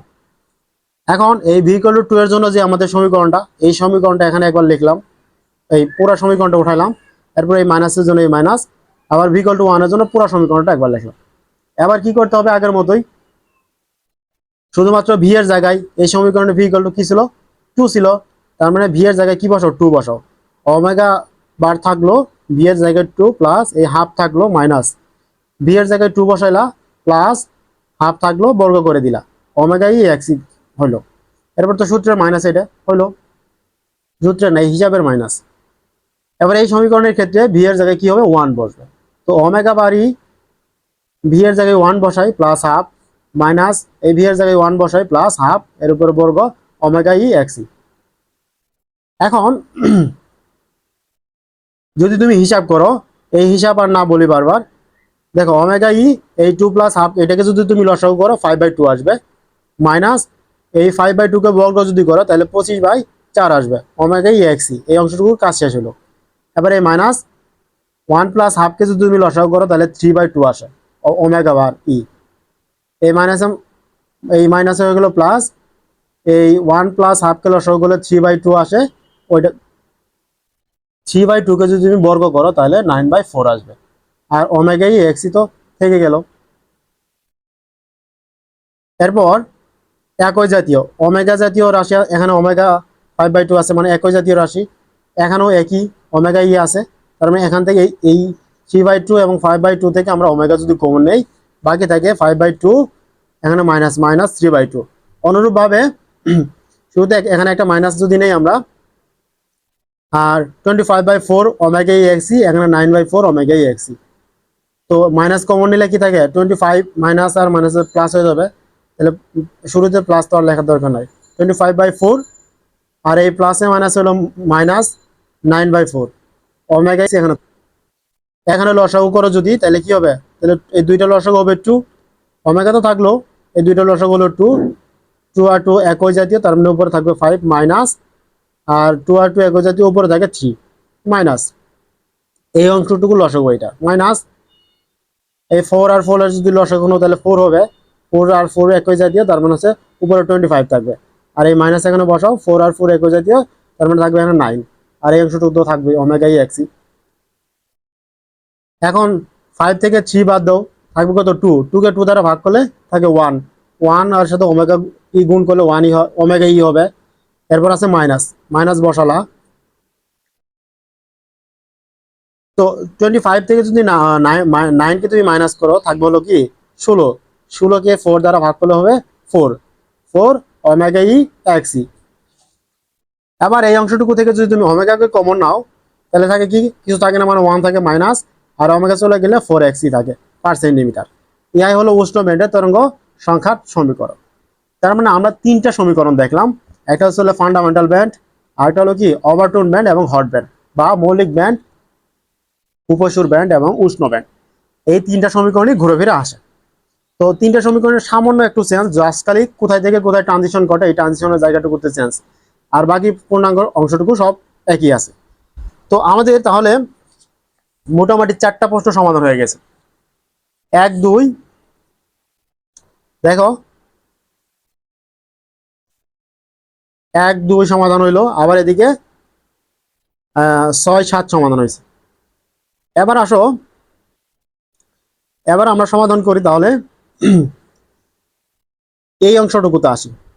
এই 4-এর আগে শুরুতে একটু বেসিক বিষয় জানতে হবে, তারপর এই অংশটুকু কি করতে হবে, আমাদের সমাধান করতে হবে। এবার আসি মলিকুলার ভাইব্রেশনের প্রকারভেদ, অর্থাৎ মলিকুলার ভাইব্রেশন যে বিভিন্ন প্রকার আছে, কত প্রকার কি কি, এগুলো বিষয় আগে জানতে হবে আমাদের। ভাইব্রেশন অর্থ হচ্ছে কি, কম্পন। একটা অণু কতভাবে কাঁপতে পারে, অণুর উপর যখন আইআর ইনফ্রারেড রেডিয়েশন প্রয়োগ করা হয়, তখন অণুগুলো এভাবে কাঁপতে থাকে। তো কতভাবে কাঁপতে পারে সেই প্রকার ভেদগুলো আমরা এখন জানবো। তো মলিকুলার ভাইব্রেশনকে প্রথমে 2 ভাগে ভাগ করা হয়েছে, একটা হলো স্ট্রেচিং ভাইব্রেশন, আর একটা হলো বেন্ডিং ভাইব্রেশন। স্ট্রেচিং অর্থ হচ্ছে যে প্রসারণ কম্পন, প্রসারণ হবে, আর বেন্ডিং হচ্ছে যে বাঁকানো কম্পন, বেগে যাবে। স্ট্রেচিং এর ক্ষেত্রে হয়তো এদিকে একটা অণু থেকে এদিকে বৃদ্ধি পেতে পারে, বা এদিকে হতে পারে, বা বৃদ্ধি বা সংকোচন হবে আর কি। এবার স্ট্রেচিং ভাইব্রেশনকে আবার 2 ভাগে ভাগ করা হয়েছে, একটা হলো সিমেট্রিক স্ট্রেচিং, আর একটা হলো এসিমেট্রিক স্ট্রেচিং। সিমেট্রিক স্ট্রেচিং অর্থ হলো প্রতিসম সম্প্রসারণ, প্রসারণ, আর এসিমেট্রিক স্ট্রেচিং হলো অপ্রতিসম প্রসারণ। তো প্রতিসম প্রসারণ গুলো কি, 2 বা ততোধিক বন্ধন একই দিকে প্রসারিত বা সংকুচিত হয়, একই দিকে হতে হবে। যেমন এটা একটা কার্বন ডাইঅক্সাইড অণু, কার্বন ডাইঅক্সাইড অণু যে বন্ধনগুলো আছে, তো এটা তোমার কেন্দ্রীয় পরমাণু হচ্ছে কার্বন, আর এর সাথে কি আছে, 2 পাশে আছে অক্সিজেন। এখানে বলছে যে প্রতিসম প্রসারণের ক্ষেত্রে একই দিকে। দেখো, এই কেন্দ্রীয় পরমাণু থেকে এইটাও দূরের দিকে চলে যাইতেছে, প্রসারণ হইতেছে, আবার এই অক্সিজেন কি হতেছে, কেন্দ্রীয় পরমাণু থেকে দূরে চলে যাইতেছে, তার মানে দুইটাতে কি প্রসারণ ঘটতেছে। অথবা সংকোচন যদি ঘটে, ধরো এখানে আরেকটা লিখলাম যে কার্বন, এই জায়গায় একটা অক্সিজেন আছে, তো এই জায়গায় একটা অক্সিজেন আছে, তো দুইটাই কি হতে পারে, প্রসারণ বা সংকোচন। সংকোচন হলে এই অক্সিজেন এর কাছে আসতে পারে, এই অক্সিজেন কি করতে পারে, কাছে আসতে পারে, এটা হলো সংকোচন। আবার অ্যাসিমেট্রিক স্ট্রেচিং এর ক্ষেত্রে বা অপ্রতিসম প্রসারণের ক্ষেত্রে একটি বন্ধন প্রসারিত হলে অন্যটি সংকুচিত হবে। তো এই কেন্দ্রীয় পরমাণু হচ্ছে কি কার্বন, এখান থেকে যখন ডান দিকে বা অক্সিজেন থেকে এই দিকে চলে যাবে, তখন এটা কি বন্ধনটা প্রসারণ হচ্ছে না, বাইরের দিকে চলে যাইতেছে, তো বন্ধন প্রসারণ হইতেছে। আবার এদিকে দেখো এই অক্সিজেনটা কি করতেছে, বাইরে থেকে আরো কার্বনের কাছাকাছি চলে যাইতেছে, তার মানে সংকোচন হইতেছে। অর্থাৎ একটা বন্ধন যদি প্রসারণ হয় আর একটা বন্ধন সংকোচন হবে, এটা হলো তোমার অপ্রতিসম প্রসারণ। এটা হলো স্ট্রেচিং এর দুই প্রকার। আবার তুমি যদি বেন্ডিং এ দেখো, বেন্ডিং ভাইব্রেশন এই বা বাকন ভাইব্রেশন, বা এটা হলো তোমার কোণের পরিবর্তন হয়। বেন্ডিং এর ক্ষেত্রে কোণের পরিবর্তন হয়, তো কোণের পরিবর্তন হয় বেন্ডিংটা আবার চার প্রকার। একটা আছে সিজিং, সিজিং, বেন্ডিং, রকিং, ওয়াগিং এবং টুইস্টিং। এই চারটা সম্পর্কে আমরা আলাদা আলাদা ভাবে আবার জানবো। ওকে, দেখো আমাদের কোশ্চেনে কি ছিল, কত 4 নাম্বার। আচ্ছা, 4 নাম্বার কোশ্চেনের সেকেন্ড পার্ট, এই যে এখান থেকে এখানে তো প্রথম পার্ট এই কোশ্চেনের, দ্বিতীয় বিভিন্ন কম্পন ধারার চিত্র একে ব্যাখ্যা করো। তো এই বিভিন্ন কম্পন ধারা, যে আমরা যে কম্পনের প্রকারভেদগুলো দেখলাম 6 প্রকার কম্পন, এই কম্পনের ধারা চিত্র একে ব্যাখ্যা করতে বলছে। তাহলে আমরা আবার ব্যাখ্যা করি। আমরা তো বিভিন্ন প্রকার জানলাম, আবার ব্যাখ্যা করি এগুলা, যে বিভিন্ন প্রকার কম্পন ধারা চিত্র অঙ্কন করে ব্যাখ্যা করো। তো প্রথমে আমরা জানলাম কি অনুর কম্পন দুই প্রকার, একটা হচ্ছে কি স্ট্রেচিং ভাইব্রেশন বা প্রসারণ কম্পন, আর এটা হলো বেন্ডিং ভাইব্রেশন বা বাকন কম্পন, যেগুলো আমরা এর আগে দেখলাম। এখন আসলে প্রসারণ কম্পন বা স্ট্রেচিং ভাইব্রেশন, এটা কি, এ কম্পনে পরমাণুগুলোর মধ্যকার বন্ধনের দৈর্ঘ্য পরিবর্তন হয়, শুধুমাত্র দৈর্ঘ্যের পরিবর্তন হয়। এই প্রসারণ কম্পন আবার হচ্ছে দুই প্রকার, এক হলো সিমেট্রিক স্ট্রেচিং প্রতিসম প্রসারণ, আর একটা হলো এসিমেট্রিক স্ট্রেচিং অপ্রতিসম প্রসারণ। আবার প্রতিসম প্রসারণ কি, এটা আর আগে জানছি আমরা, যে প্রতিসম প্রসারণ হলো কেন্দ্রীয় পরমাণু থেকে একটি বিভিন্ন বন্ধনের, কেন্দ্রীয় পরমাণু থেকে বিভিন্ন বন্ধনের প্রসারণ বা সংকোচন হবে। একটি আবার কি বিভিন্ন বন্ধনের প্রসারণ বা সংকোচন হবে। যেমন একটা যখন প্রসারণ হয়, প্রসারণ হতে পারে বা সংকোচন হতে পারে, যেটা এর আগে উদাহরণ আমরা বললাম। এইটাতে কি হইতাছে, দুইটাই সংকোচন হইতাছে, আর এই দুইটা হইতেছে প্রসারণ হইতাছে। হয়তো প্রসারণ হবে, নয়তো কি হবে, সংকোচন হবে, দুইটার ভিতরে একটা।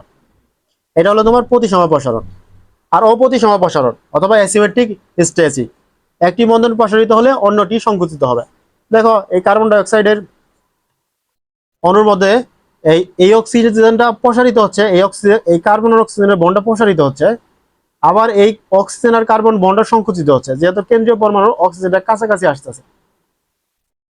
তো স্ট্রেচিং ভাইব্রেশনের যে দুই প্রকার ছিল, সেটার আমাদের এই যে চিত্র, এগুলোই তো চিত্র, চিত্র অনুসারে আমরা কি করলাম, ব্যাখ্যা করলাম।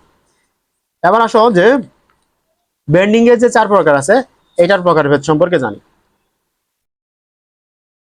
বাকন, বেন্ডিং অর্থাৎ হলো কি বাকন কম্পন, এই কম্পনে বন্ধনের কোণের পরিবর্তন হয়। তো তোমার প্রসারণ কম্পনে শুধু দৈর্ঘ্যের পরিবর্তন হয়, আর বাকন বা বেন্ডিং বেন্ডিং ভাইব্রেশনে কি হয়, কম্পন কোণের পরিবর্তন হয়। এই বাকন কম্পন বা বেন্ডিং ভাইব্রেশন হচ্ছে 4 প্রকার, এক হলো সিজিং, দুই হচ্ছে রকিং, তিন ওয়াগিং, চার টুইস্টিং। তো প্রত্যেকটা সম্পর্কে আমরা এখন জানি।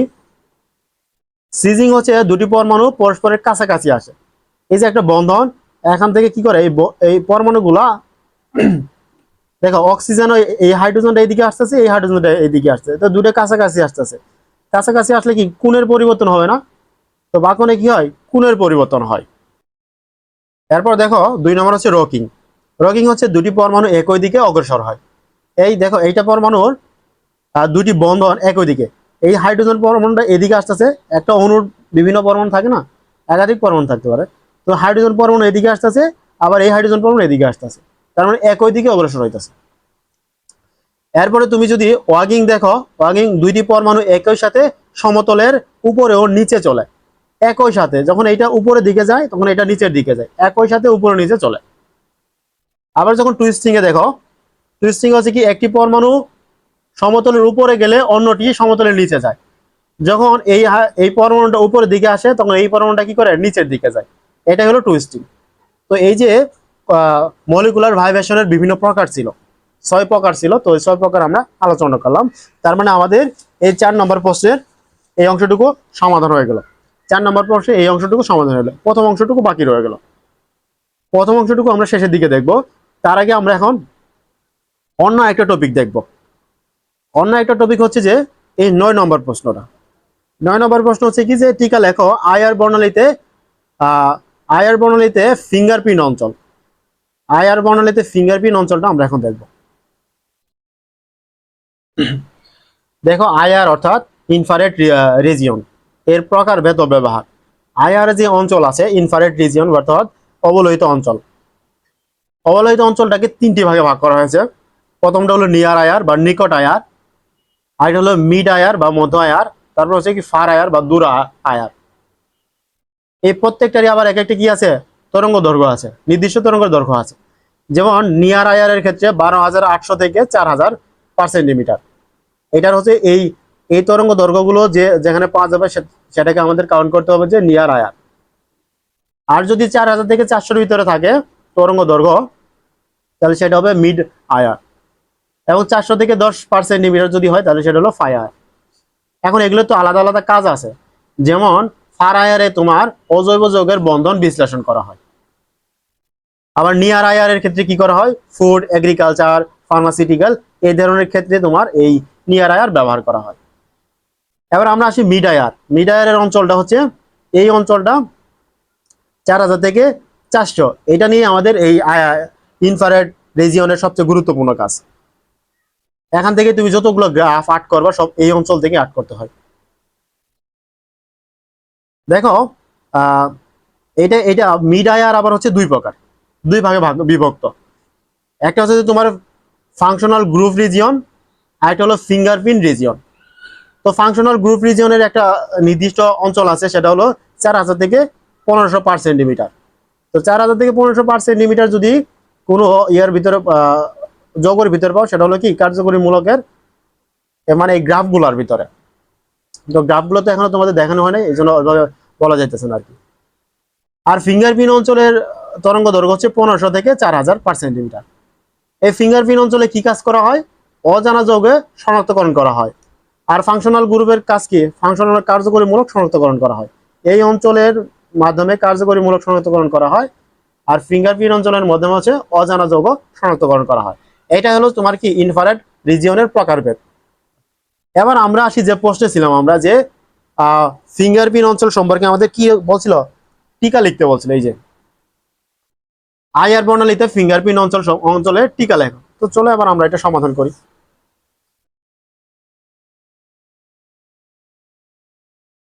আইআর বর্ণালীতে ফিঙ্গারপ্রিন্ট অঞ্চল এটা টিকা। তো আইআর বর্ণালীতে আমরা এর আগে বললাম যে 1,500 থেকে 400/সেন্টিমিটার পর্যন্ত অঞ্চলকে ফিঙ্গারপ্রিন্ট অঞ্চল বলে।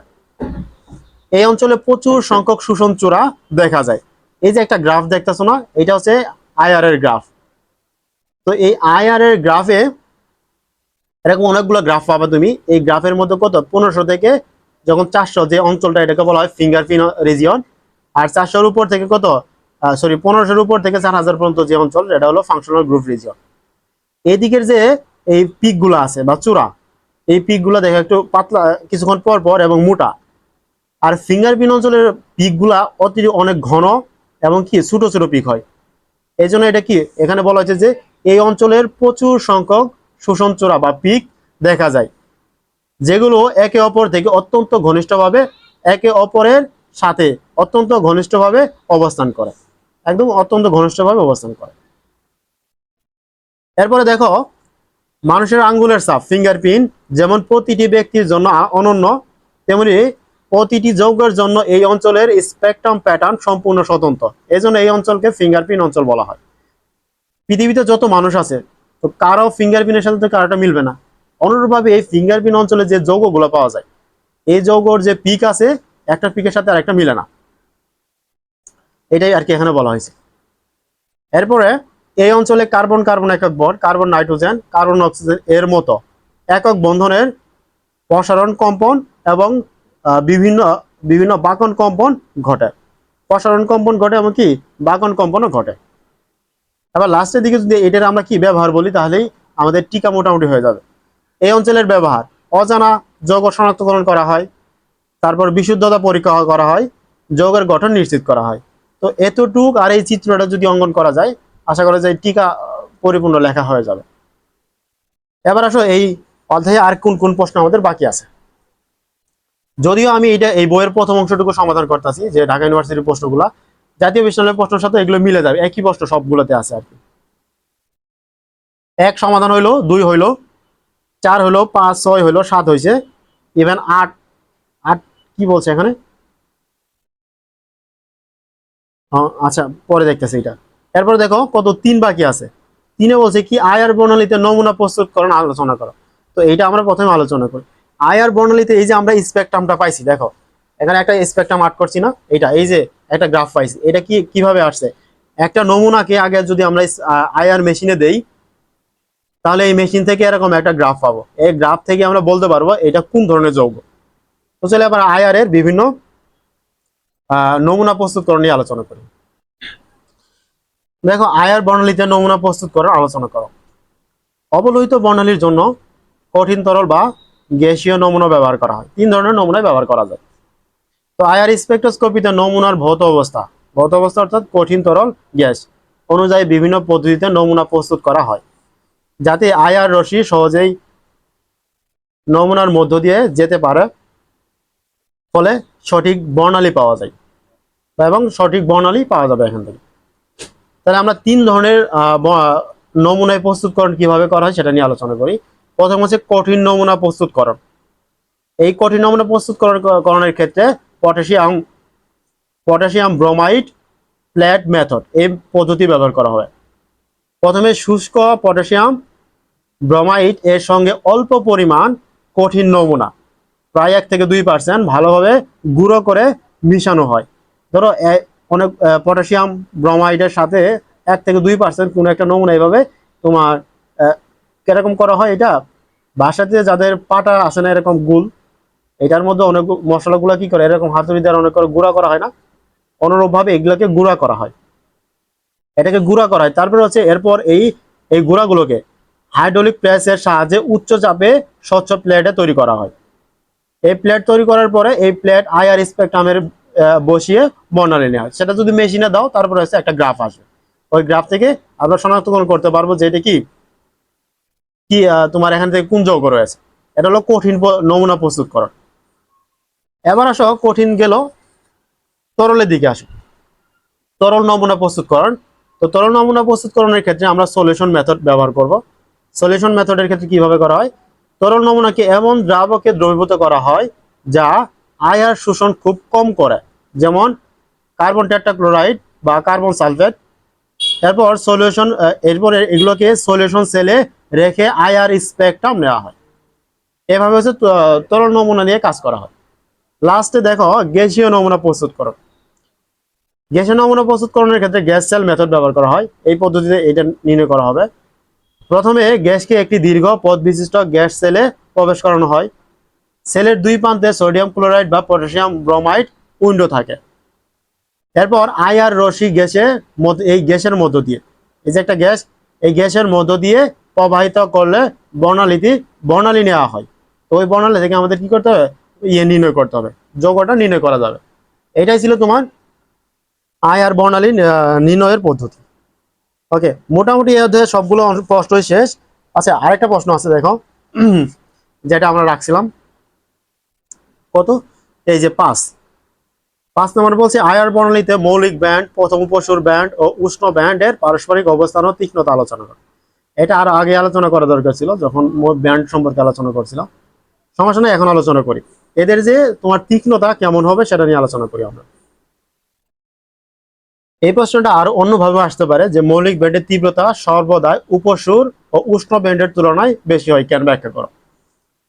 এখন কোনটা মৌলিক ব্যান্ড, কোনটা উপসুর ব্যান্ড এবং কোনটা উষ্ণ ব্যান্ড, এটা অবশ্যই তোমরা জানো। এই বিষয়ে অনেকগুলো আলোচনা করা হয়েছে। যখন একটা অণু v=0 স্তর থেকে 1-এ যায়, তখন যে ব্যান্ডের সৃষ্টি হয় তাকে বলা হয় মৌলিক ব্যান্ড। আবার যখন তোমার v=0 থেকে v=2-তে বা 3-তে যাবে, তখন তাকে বলা হয় কি উপসুর ব্যান্ড। আর যখন কোনো অণু আগে থেকেই তোমার তাপমাত্রার কারণে তাপ শোষণ করে v=1 স্তরে এসে থাকে আর এখান থেকে 2-তে ট্রানজিশন ঘটে, তখন তাকে বলা হয় উষ্ণ ব্যান্ড। তো একটা অণুর তীব্রতা কত হবে সেটা ডিপেন্ড করে 2টা বিষয়ের উপরে। দেখো, কোনো ব্যান্ডের তীব্রতা নির্ভর করে 2টি বিষয়ের উপরে। এক হচ্ছে যে শক্তি স্তর থেকে ধাপান্তর শুরু হয় সেখানে অণুর সংখ্যা। 2 নম্বর হচ্ছে যে শক্তি স্তরগুলোর মধ্যকার শক্তির পার্থক্য। যেমন এই v=0, এই এখান থেকে যদি তুমি এই v=3, এখানে কি শক্তির অনেক বড় একটা পার্থক্য না, পার্থক্য। আর অণুগুলা সবসময় সবচেয়ে বেশি অণু থাকে হচ্ছে গ্রাউন্ড স্টেটে, ভি ইকুয়াল টু জিরোতে। আর ভি ইকুয়াল টু ওয়ানে হলো তুলনামূলক কম, টুতে আরো কম, থ্রিতে আরো কম। কারণ অণুগুলো এখানে থাকে, এখান থেকে আইআর রেডিয়েশন শোষণ করে ওয়ানে যায়, টু এ যায়, আবার ওটা যখন নির্গমন করে তখন আবার কিন্তু গ্রাউন্ড স্টেটে ফিরে আসে। ওকে, এখন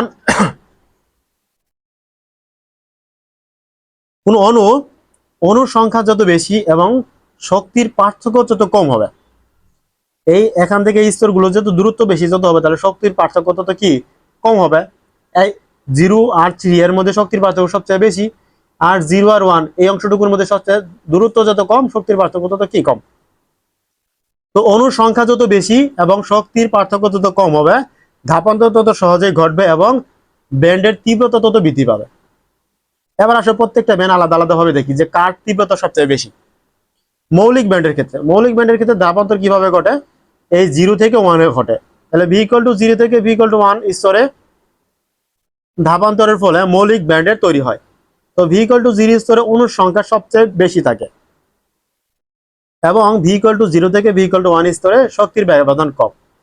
এটা তো প্রথম, ভি ইকুয়াল টু 0 থেকে 1, এই অংশটুকুর মধ্যে শক্তির ব্যবধান অবশ্যই কম। আর যেহেতু ভি ইকুয়াল টু 0 থেকে ট্রানজিশন ঘটে, তার মানে এখানে শক্তি অণুর সংখ্যা সবচেয়ে বেশি থাকে, এজন্য ফলে সহজে ধাপান্তর ঘটে এবং তীব্রতা সর্বোচ্চ হয়। এটা হলো মৌলিক ব্যান্ডের ক্ষেত্রে। তার মানে আমরা জানতে পারি যে মৌলিক ব্যান্ডের ক্ষেত্রে তীব্রতা সবচেয়ে বেশি। এবার বাকি ব্যান্ডগুলোতে আসো।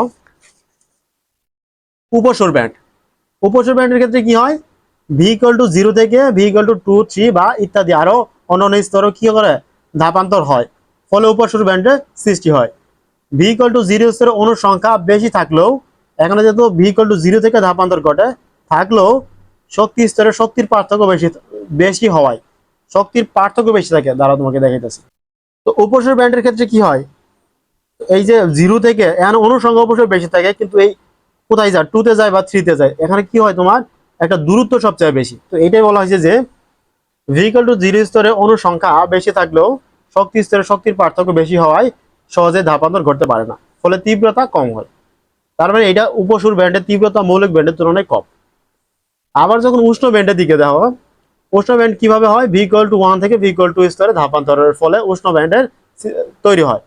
এখানে শক্তি স্তরে শক্তির পার্থক্য কম থাকলেও 1 থেকে 2 তে যায়, এদের দূরত্ব তো কম, এই যে এই 1 থেকে 2 তে যায়, শক্তি স্তরে শক্তির পার্থক্য কম কম থাকলেও কিন্তু এটা তো তোমার এখানে অণুর সংখ্যা কম থাকে, অণু তো থাকে 0 তে বেশি, 1 এ তো তুলনামূলক কম। এটাই বলা হয়েছে এখানে যে এখানে শক্তি স্তরে শক্তির পার্থক্য কম থাকলেও অণুর সংখ্যা ভি ইকুয়াল টু 0 স্তরের তুলনায় কম, ফলে খুব কম সংখ্যক ধাপান্তর ঘটে এবং তীব্রতা খুব কম হয়। তার মানে আমরা জানতে পারি যে মৌলিক ব্যান্ডের তীব্রতা সবচেয়ে বেশি, উপসর ব্যান্ডে তার থেকে তুলনায় কম এবং উষ্ণ ব্যান্ড সবচেয়ে কম। এটা হলো এদের তীব্রতার ধারাবাহিক আলোচনা। আর যদি বলে 3টে থেকে মৌলিক ব্যান্ড বেশি কিভাবে, তাহলে লাস্টে বলে যে সুতরাং মৌলিক ব্যান্ডের তীব্রতা সর্বদাই উপসর ও উষ্ণ ব্যান্ডের তুলনায় বেশি হয়। কিভাবে হয় সেটা তো আমরা ব্যাখ্যা করলাম। এই ছিল আমাদের এই প্রশ্ন। আর লাস্ট আরেকটা কোশ্চেন আমরা সলভ করব, যেটা হচ্ছে 2022 সালে ঢাকা ইউনিভার্সিটির 3rd ইয়ারের পরীক্ষায় একটা প্রশ্ন আসছিল। এইটা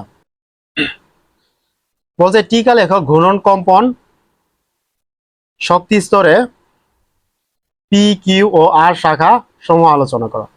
কখন একটা ঘূর্ণন এবং কম্পন দুইটা একই সাথে ট্রানজিশন হবে, এক্ষেত্রে কখন পি সৃষ্টি হয়, কখন কিউ এবং কখন আর শাখা তৈরি হয়।